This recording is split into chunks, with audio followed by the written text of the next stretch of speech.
Hello दोस्तों, आपका अपने चैनल ऑसम ममता में स्वागत है। किसी शहर में एक महान धर्मात्मा राजा राज करता था। उसके दान और धर्म का प्रवाह कभी नहीं रुकता था। हर जगह राजा बढ़ चढ़कर दान दक्षिणा देता था। एक दिन एक साधु उसके दरबार में आए और राजा से कहा, राजन, मैंने सुना है कि आप बहुत दान धर्म करने वाले हैं। आपके यहाँ से कोई भी खाली हाथ नहीं जाता। क्या आप मुझे वो दे सकेंगे जो मैं मांगूंगा? राजा ने कहा, कहिए साधु महाराज, आपको क्या चाहिए? साधु ने कहा, या तो आप 12 वर्ष के लिए अपना राजपाट मुझे दे दो या फिर अपना धर्म। साधु की बात सुनकर राजा पहले तो चिंता में पड़ गया। फिर उसने सोच विचार कर कहा, मुझे राजपाट का क्या करना? मैंने राजपाट सब आपको दे दिया, इसे संभालिए। इतना कहकर राजा वहां से बिना कुछ लिए सब कुछ छोड़कर अकेला चल पड़ा। चलते चलते एक बगीचे में पहुंचा जहां एक कुआं और प्याऊ भी था। वह ठहर गया और वहां उसकी नजर एक खूबसूरत घोड़े पर पड़ी जिसके पास एक सुंदर स्त्री बैठी हुई रो रही थी। राजा को स्वभाव था उस स्त्री पर दया आई। उसने पूछा, तुम क्यों रो रही हो? स्त्री ने कहा, महाराज, मैं एक राजकुमारी हूँ। मेरे पिता और भाई सबको शत्रुओं ने मार डाला है। मैं किसी प्रकार जान बचाकर यहाँ भाग आई हूँ। अब आप ही मेरे आश्रयदाता हैं। कृपया मुझे शरण दें। राजा ने कहा, ठीक है, घोड़े पर बैठ जाओ और मेरे साथ चलो। राजकुमारी ने कहा, नहीं महाराज, आप ही घोड़े पर चलें। मेरे लिए आपके सामने बैठकर चलना ठीक नहीं है। राजा घोड़े पर सवार हो गया और दोनों एक दूसरे राजा के नगर में पहुंच गए। स्त्री ने कहा, आप शहर जाकर कोई अच्छा मकान किराए पर ले लें, तब तक मैं यहीं बैठती हूँ। राजा ने कहा, भाई, मेरे पास एक भी पैसा नहीं है, फिर मकान की बात किस मुंह से करूंगा? स्त्री ने कहा, महाराज, यदि पैसे की आवश्यकता हो तो मेरे पास से ले जाइए। और उसने निकालकर 10 मोहर राजा को दे दी। राजा ने मकान ठीक कराया और राजकुमारी को लेकर उसी मकान में गया। उसे वहां छोड़कर बाहर से घोड़े और उस स्त्री के लिए भोजन सामग्री ले आया। राजकुमारी ने भोजन तैयार किया और राजा से कहा, आप भोजन करें। राजा ने कहा, नहीं, आप भी तो भोजन करें। उसने कहा, पहले आप भोजन कर लें, आपके बाद मैं खा लूंगी। राजा ने भोजन किया, स्त्री ने भी किया। दूसरे दिन उस स्त्री ने कहा, राजन, आपको अधिक कष्ट होता है काम करने में, क्यों ना आप एक नौकर रख लें? राजा बोला, भाई, मेरे पास तो एक भी पैसा नहीं है। स्त्री ने कहा, राजन, आप असमंजस में न पड़िए। मैं औरत नहीं होती तो स्वयं ये काम कर लेती। आपको जब भी पैसे की आवश्यकता हो, आप मुझसे बिना संकोच मांग लीजिए। राजा गया और एक नौकर ले आया।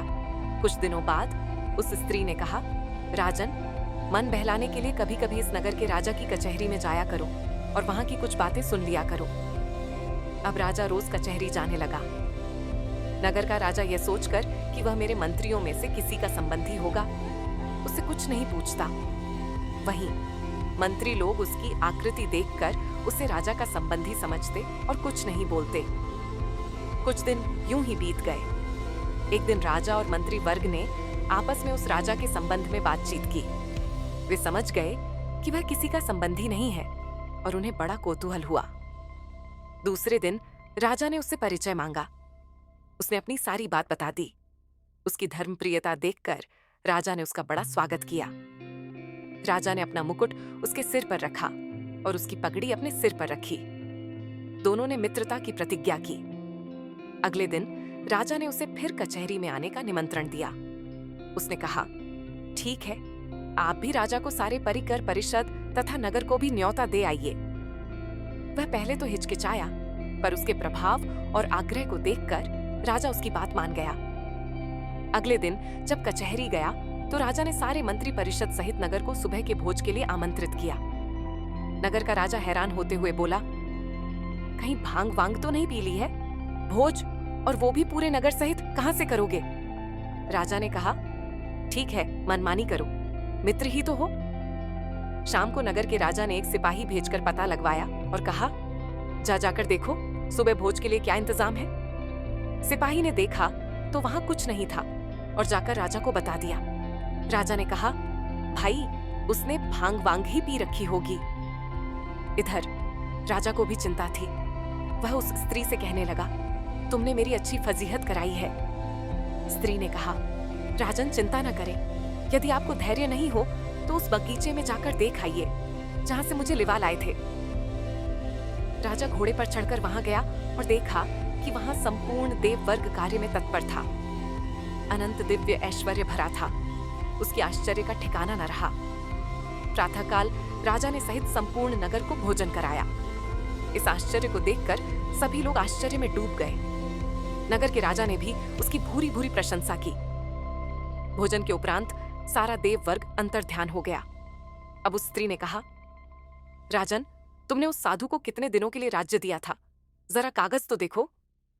राजा ने देखा तो समय पूरा हो चुका था।